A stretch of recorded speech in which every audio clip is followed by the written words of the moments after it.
Welcome to another exciting episode of Formula 602. I've got Kate with me here. We have the Australian Grand Prix. Yeah, we do. We were at the bar last night, late, 10, 11 o'clock at night, and we watched qualifiers at the bar. That's about the time it goes on, right, for Australia.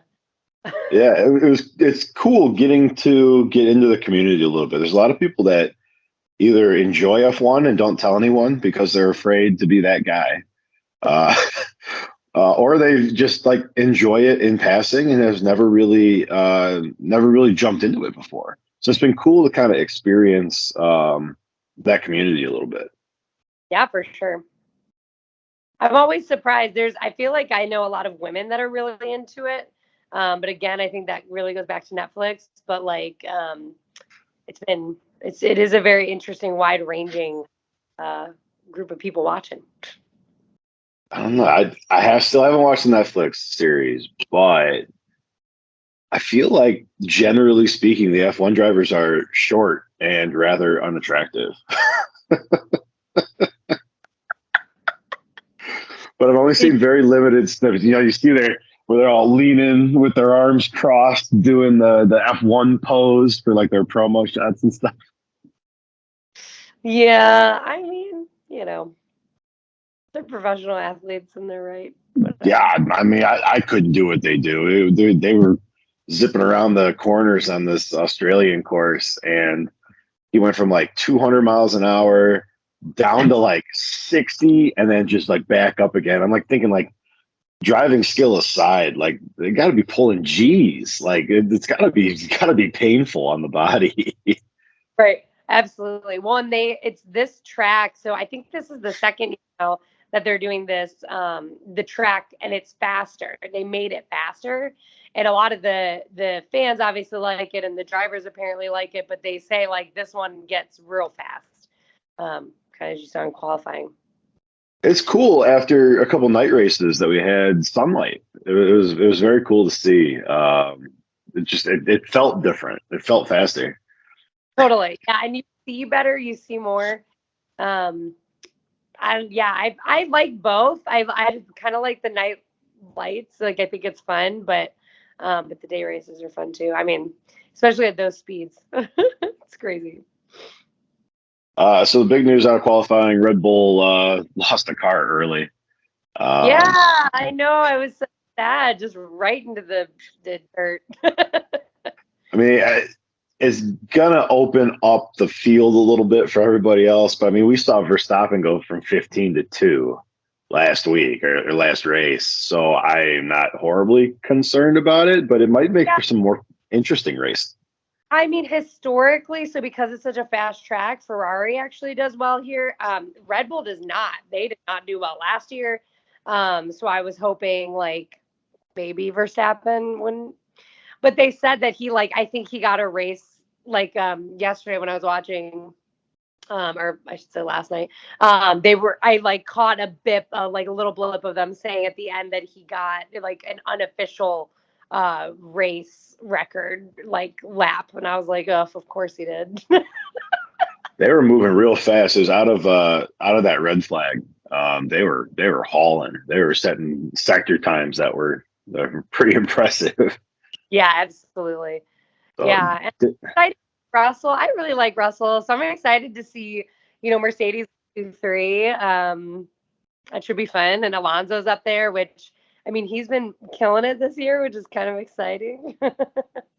it'll be interesting to see if the narrative shifts, if Mercedes stops pretending like this is a prototype car that they're not done working on, if they actually win a race. Like, oh yeah, no, this is the production car and we're good to go after, 2 weeks of whining.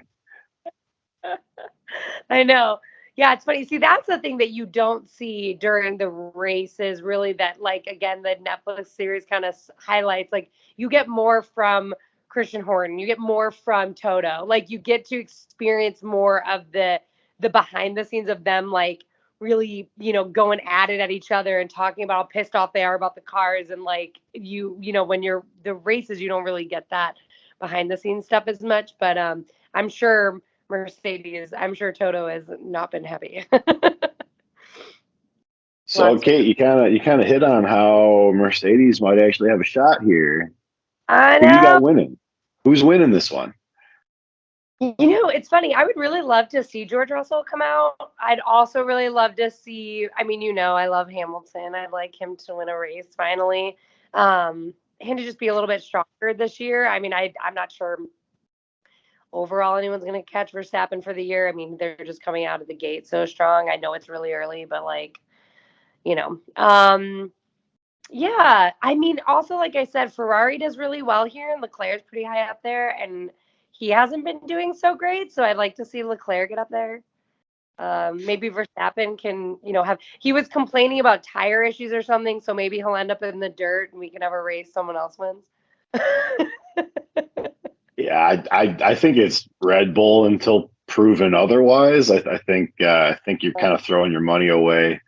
But I am looking here, and good old Chucky Leclerc. You can get him at 50 to 1 to win. Yeah. And Ferrari does really well on the for whatever reason. And again, that's where I don't go in the technical. I don't understand why their cars do better.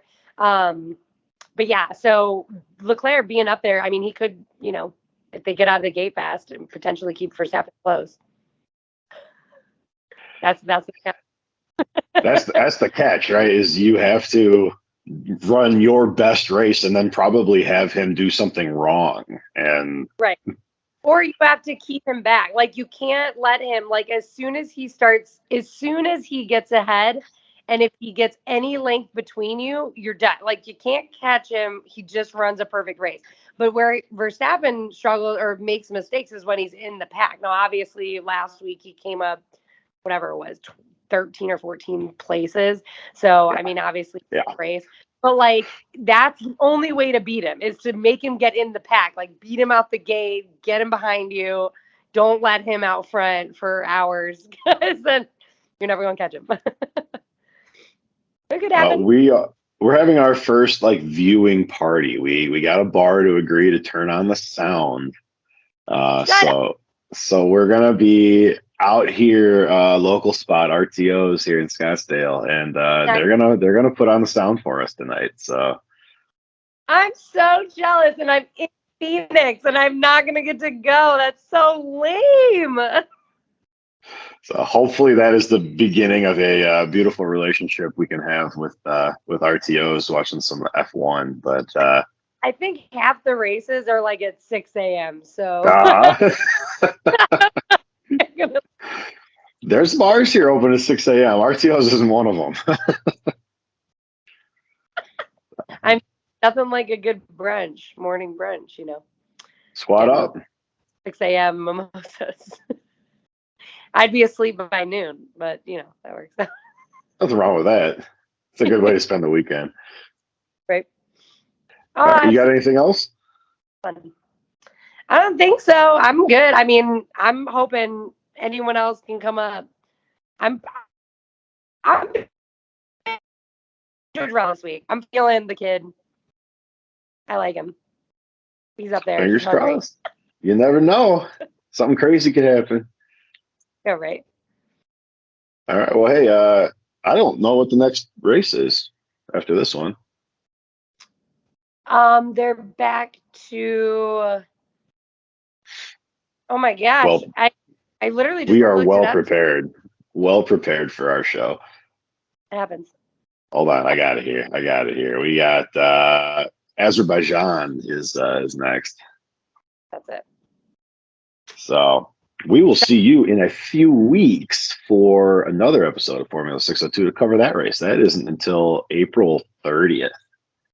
Yeah. So we got a little bit of downtime here. We can get right in the full swing of baseball, Yeah. So we're saving time to work on their prototype car. Yes. Yeah.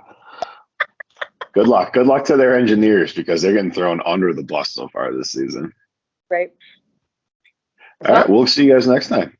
Sounds good. Bye. Good luck in Australia.